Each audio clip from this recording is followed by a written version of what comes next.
Il giorno degli Immacolati in Serie D è semplicemente quello di Lecco Sanremese, sfida titanica tra le due corazzate del girone A, uniche imbattute in campionato, primo e secondo miglior attacco, così come prima e seconda miglior difesa dati.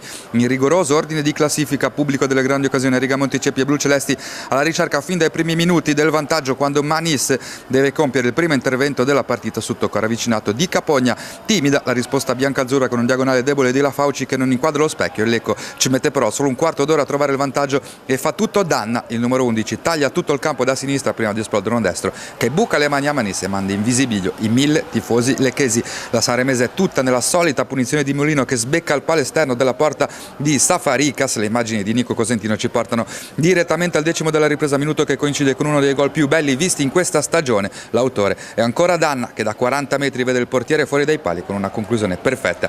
Realizza la rete che palesa il 2-0 in senso stretto. La forza del Lecco in senso lato, un'autentica corazzata destinata a far corsa a sé. La Sanremese prova a riaprirla con falli in due circostanze e col diagonale di Scalzi, occasioni che concedono ai matuziani quantomeno l'onore delle armi, perché tutti gli altri sono per la formazione di Gaburro, da oggi ufficialmente in fuga solitaria.